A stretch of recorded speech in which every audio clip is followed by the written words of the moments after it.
Reka tubashimire kandi tubahe ikaze mwe mukurikira amakuru y'ibiganiro tubagezeho gatanu kuri gatanu.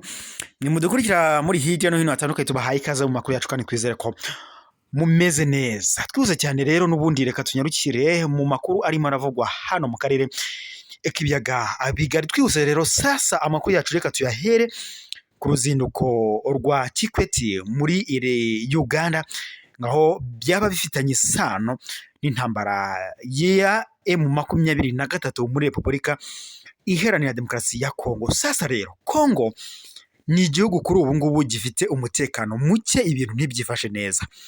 M23 ikomeje guhangana n'iki gisirikare cya Kongo FARDC, by'umwihariko bari guhanganira mu burasirazuba bw'iki gihugu, nubwo Kongo yitabaje izindi ngabo harimo ingabo z'abarundi, ingabo za SADC, iza ngabo za MONUSCO, abacancuro ndetse n'imitwe itwaje intwaro itandukanye, ariko ntago biri kubuza igisirikare cya Kongo FARDC gukubitwa icuro na M23.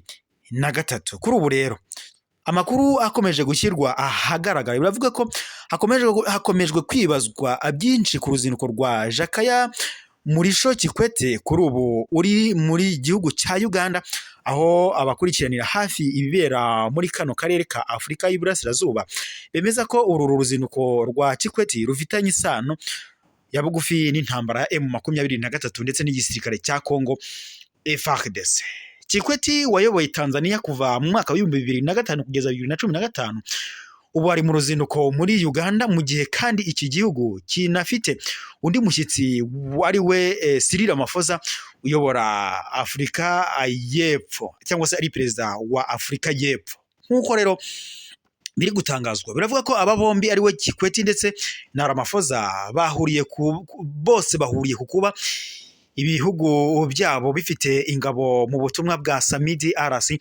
Ubu ni ubutumwa bw'ingabo z'ibihugu bya Afurika y'Amajyepfo, cyangwa se by'amajyepfo ya Afurika SADC, bugamije gushaka doko nyine bigamije ubu butumwa bw'izi ngabo bugamije guhashya umutwe witwaje intwaro wa M23 muri Repubulika Iharanira Demokarasi ya Kongo. Icyakora ubwo biravugwa ko nyine ubwo izi ngabo zageraga aha muri Repubulika Iharanira Demokarasi ya Kongo zatangaje ko zije guhashya umutwe witwaje intwaro wa M23, zayisoza ngo bakazazereka undi mwanzi zigomba guhangana nawe. Gusa kuri ubu abasesenguzi bemeza ko ubu butumwa bwatsinzwe n'ingabo, izi ngabo zabutsinzwe, ndetse M23 ngariyo ikomeje kuyobora, ndetse binavugwa ko ngo zifite n'amatekwa myinshi zo muri ubu butumwa.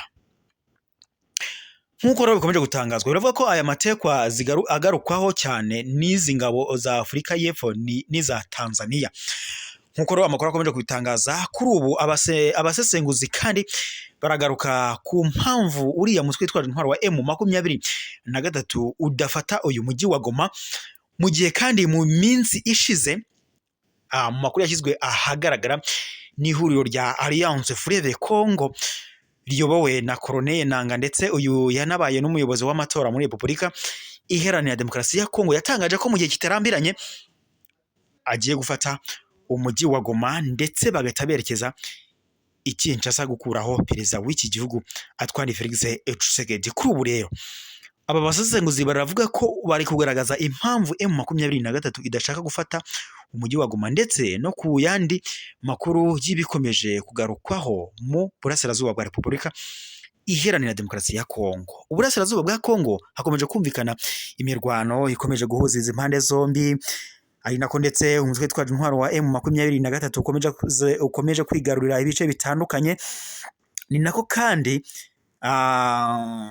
muri Kongo, by'umwihariko muri Goma, hakomeje kumvikana ubwicanyi butandukanye, ndetse n'amakuru yashyizwe ahagaragara mu gihe gishize humvikanye umurambo w'umusore wagaragaye mu Kivu ari kureremba, ariko hatigeze hamenyekana ababa bishwe, ababa bagize uruhare muri ubu bwicanyi. Gusa hakekwa umutwe wa Wazalendo, kuko uyu mutwe ukorana bya hafi na leta ya Kongo, ndetse ngo unitwara nka gisirikare kuko uba wahawe n'intwaro.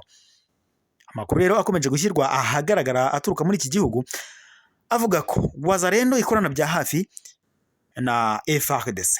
Gusa ibi byakomeje kugarukwaho na Antoine Felix Tshisekedi, ndetse nawe avuga ko ngo kuri ubu ngo adafite n'icyo yakora kuri uyu mutwe, kuko ngo uburyo witwaramo bitangaje. Kongo ni igihugu gikomeje kubaho abaturage bahangayitse kubera intambara z'urudacaho, ndetse bamwe muri bo bahungiye muri Goma. Gusa bakatangaza ko ubu ngubu ubuzima bwo mu mujyi wa Goma ari bubi bukomeye, ngo umuntu arara atizeye ko ari buramuke, yaramuka akaba atizeye neza ko ari buze kurikesha. Ni amakuru yakomeje gutangazwa muyagezwaho n'umuyoboro wacu wa YouTube wa Rwanda Top News. Turabashimiye mukomeze kugira impagarike n'ubugingo, kwanda subscribe cyangwa sabone, maze ujye uba uwa mbere kubona amakuru n'ibiganiro tukugezaho 5 kuri 5. Ndabashimiye, amakuru yacu yo nakagaruka.